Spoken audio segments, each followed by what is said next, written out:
Hi everyone, welcome to career big study circle.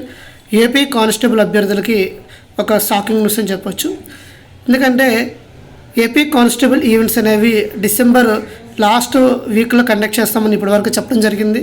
అదేవిధంగా stage 2 మనకి already date అయితే ఇవ్వడం జరిగింది. ఆ డేట్ను కూడా 28వ తేదీ వరకు కూడా ఎక్స్టెన్షన్ చేశారు. ఎవరైతే ఇప్పటి వరకు అప్లై చేసుకోలేదో స్టేజ్ 2కి వాళ్ళందరూ కూడా అప్లై చేసుకోండి. అంతకుముందు ఎవరైతే అప్లై చేశారో, లాస్ట్ ఇయర్ ఎవరైతే అప్లై చేశారో వాళ్ళెవరు కూడా ఇప్పుడు అప్లై చేయవసరం లేదు. చాలామంది నన్ను కామెంట్ సెక్షన్లో అడుగుతున్నారు. వాళ్ళందరూ కూడా ఎవరు కూడా లాస్ట్ టైం చేసిన వాళ్ళు ఇప్పుడు అప్లై చేయవసరం లేదు.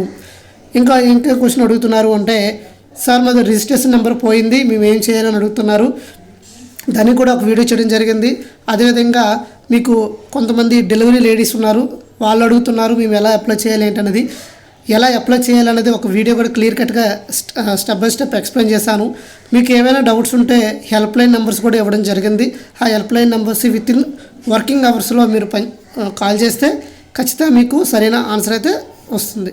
ఇక ఈరోజు చూసినట్లయితే ఏపీ కానిస్టేబుల్ అభ్యర్థుల గురించి కేసులు అయితే మనకి హైకోర్టులో ఉన్నాయండి. ఏంటి ఆ కేసులు అంటే, ఇప్పటివరకే 8 మార్క్స్ మనకి 7 క్వశ్చన్స్ ఉన్నాయండి. 7 క్వశ్చన్స్ని మనకి తప్పుగా వచ్చాయి దానికి అనేసి కేసు వేయడం జరిగింది. దాన్ని విచారించడం కూడా జరిగింది. ఆ విచారణలో ఎవరైతే పిటిషన్ వేశారో వాళ్ళందరూ కూడా మళ్ళీ వాటికి సరైన ఆధారాలు హైకోర్టుకి సమర్పించాలని వాళ్ళకి మళ్ళీ ఆదేశించడం ఇవ్వడం జరిగింది. ఇప్పుడైతే కేసు అనేది నవంబర్ 25కి మనకి ఈ జడ్జిమెంట్ అనేది పోస్ట్ పోన్ చేయడం జరిగింది. అయితే కేసు నెంబర్ కూడా మీకు చెప్తాను, మీరు కూడా చెక్ చేయొచ్చు. WA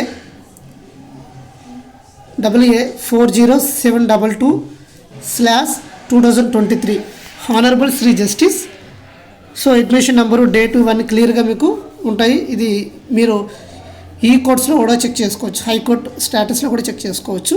అయితే ఈరోజు ఏంటంటే మనకి ఏపీఎస్ఎల్బి అంటే పోలీస్ కానిస్టేబుల్ నియామకం బోర్డు చైర్పర్సన్ ఎవరైతే రవిప్రకాష్ ఉన్నారో అతనేమో ఈరోజు ఒక కౌంటర్ని దాఖలు చేయడం జరిగింది.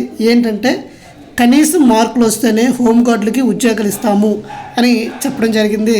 ఎవరంటే మనకి పోలీసు నియామక బోర్డు చైర్పర్సన్ అయిన రవిప్రకాష్. అసలు ఏంటి అండి ఒకసారి క్లియర్గా చూసినట్లయితే, మనకి ప్రిలిమ్స్ ఎగ్జామ్స్ అయితే కండక్ట్ చేయడం జరిగిందండి. ప్రిలిమ్స్లో వాళ్ళకి కనీస మార్కులు రాని హోంగార్డులు ఉద్యోగాలు కూడా ఇవ్వాలని వాళ్ళు పిటిషన్ జారీ చేయడం జరుగుతుంది. అసలు ఏంటనేది క్లియర్ కట్గా న్యూస్ పేపర్లో వచ్చిన ఆర్టికల్ క్లియర్గా మీకు చదివి వినిపిస్తుంది చూడండి. ప్రాథమిక రాత పరీక్షల్లో కనీస మార్కులు రాని హోంగార్డులకు ఉద్యోగాలు ఇవ్వాలని రాష్ట్ర పోలీసు నియామక బోర్డు ఏపీఎస్ఎల్ఆర్బి చైర్మన్ రవిప్రకాష్ హైకోర్టుకు నివేదించారు.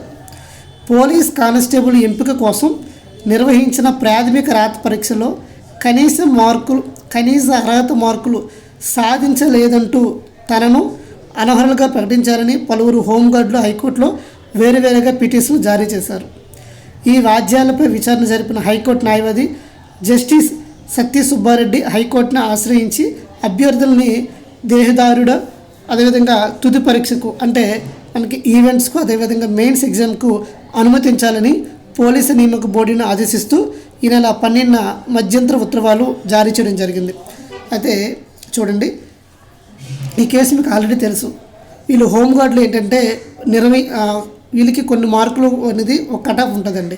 ఫర్ ఎగ్జాంపుల్ బీసీ వాళ్ళకి కొంత కట్ ఆఫ్, ఎస్సీ వాళ్ళకి కొంత కట్ ఆఫ్. అంటే కట్ ఆఫ్ అంటే అది normal minimum cut off marks అండి. వీళ్ళు ఏం చేస్తారంటే ఈ హోంగార్డులకి ఆ మినిమం కట్ ఆఫ్ మార్కులు రాలేదండి. సో మాకు మినిమం కట్ ఆఫ్ మార్కులు రాకపోయినా మాకు ఏంటంటే ఈవెంట్స్కును మెయిన్స్కి మాకు అలౌ చేయాలని వీళ్ళు హైకోర్టులో ఏంటంటే పిటిషన్ జారీ చేయడం జరిగింది. అయితే అదేవిధంగా చూసినట్లయితే దేవదారుడు తుది రాత పరీక్షలకు అనుమతించాలని పోలీసు నియామక బోర్డుని ఆదేశిస్తూ ఈ నెల 12న మధ్యంతర ఉత్తర్వులు జారీ చేసింది హైకోర్టు. ఈ నేపథ్యంలో పోలీసు నియామక బోర్డు చైర్మన్ రవిప్రకాష్ హైకోర్టులో కౌంటర్ దాఖలు చేశారు. ఏమని, పోలీస్ కానిస్టేబుల్ నియామకాలు ప్రాథమిక రాత పరీక్షలో అర్హులు కాని వారికి పోస్టుల భర్తీ నిమిత్తం జారీ చేసిన నోటిఫికేషన్ని ప్రశ్నించే హక్కులు ఉండవని. అంటే వీళ్ళేంటంటే నోటిఫికేషన్లో వీళ్ళకి కొన్ని కట్ ఆఫ్ మార్కులని డిసైడ్ చేయడం జరిగిందండి. కట్ ఆఫ్ అంటే ఏం లేదండి, 30%, 25%, బీసీ వాళ్ళకి ఎంత పర్సెంటేజ్, ఎస్సీ వాళ్ళకి ఎంత పర్సెంటేజ్, ఎస్టీ వాళ్ళకి ఎంత పర్సెంటేజ్ అని ఉంది కదండి. అంటే ఫర్ ఎగ్జాంపుల్ బీసీ వాళ్ళు అనుకుంటే 70 మార్కులు రావాలండి. ఈ 70 మార్కులు ఇది కనీస మార్కులు అండి. వీళ్ళకి ఏంటంటే ఈ మార్కులు కూడా రాలేదు. వీళ్ళు ఏంటంటే హైకోర్టులో ఏంటంటే పిటిషన్ వేయడం జరిగింది, మాకు ఇన్ని మార్కులు రాకపోయినా మాకు అలౌ చేయాలని. సో దాన్ని దాఖలు చేస్తూనే దాన్ని కౌంటర్ చేస్తేనే ఈరోజు పోలీసు నియామక బోర్డు చైర్పర్సన్ అయిన రవిప్రకాష్ గారు మనకు మరొక కౌంటర్ దాఖలు చేశారు. ఏంటంటే ఇది నోటిఫికేషన్కి విరుద్ధంగా వీళ్ళు వెళ్తున్నారు అనేది చెప్పడం జరిగింది. ఇదే విషయాన్ని సుప్రీంకోర్టు సైతం కూడా స్పష్టం చేసిందని పేర్కొన్నారు. పోస్టులకి దరఖాస్తు చేసే సమయంలోనే నోటిఫికేషన్లో పేర్కొన్న షరతుల గురించి పిటిషనర్లందరికీ స్పష్టంగా తెలుసని, వాటికి అంగీకరించిన తర్వాతే వారంతా ప్రాథమిక రాత పరీక్ష అంటే ప్రిలిమ్స్కి హాజరయ్యారని, ప్రాథమిక రాత పరీక్షల్లో ఉత్తీర్ణ సాధించలేకపోవడంతో వారంతా ఇప్పుడు నోటిఫికేషన్ని తప్పుపడుతున్నారని తెలిపారు. ఓకేనా, అంటే మనకి ప్రిలిమ్స్ రాసే ముందే అందులో నోటిఫికేషన్లో మెన్షన్ చేయడం జరిగింది, వీళ్ళకి ఇంత పర్సంటేజ్ రావాలి, ఈ కేటగిరీ ఇంత పర్సంటేజ్ రావాలి, ఈ కేటగిరీకి ఇంత పర్సంటేజ్ రావాలని నోటిఫికేషన్లో పారా నెంబర్ 7లో మెన్షన్ చేసి ఉంది అని చెప్తున్నారు. కానీ ఇప్పుడు వీళ్ళు నోటిఫికేషన్కి విరుద్ధంగా వెళ్తున్నారు, నోటిఫికేషన్ తప్పు అని చెప్తున్నారు అనే విధంగా వీళ్ళు దాఖలు చేయడం అనేది కరెక్ట్ కాదని తను కూడా ఒక రివర్స్ కౌంటర్ అయితే దాఖలు చేయడం జరిగింది. ఇప్పుడు నోటిఫికేషన్ని తప్పుపడుతున్నారని తెలిపారు. నోటిఫికేషన్లో పారా నెంబర్ 7లో పేర్కొన్న స్పెషల్ కేటగిరీ, హారిజంటల్ రిజర్వేషన్, హోంగార్డులు, ఎన్సీసీ, ప్రతిభావంతులైన క్రీడాకారులు, పోలీస్ సిబ్బంది పిల్లలు, మరణించిన పిల్లలు తదితరులు కిందకు వస్తాయని, ఈ హారిజంటల్ రిజర్వేషన్ కిందకు వస్తే పోస్టుల్ని ఖచ్చితంగా సుప్రీంకోర్టు తీర్పుని అనుగుణంగా భర్తీ చేసి తీరాల్సిందని చెప్పారు. అలా చేస్తే 50% రిజర్వేషన్ అనేది దాటిపోతుందని చెప్పడం కూడా జరిగింది. రూల్ ఆఫ్ రిజర్వేషన్తో సంబంధం లేకుండా హోంగార్డుల కోసం కేటాయించిన కోటాలో హోంగార్డులకి ప్రత్యేక మెజారిటీ జాబితా తయారు చేస్తే రిజర్వేషన్లు 50% దాటిపోతాయని, ఇది సుప్రీంకోర్టు తీర్పుకు విరుద్ధమని రవిప్రకాష్ గారు తెలపడం జరిగింది.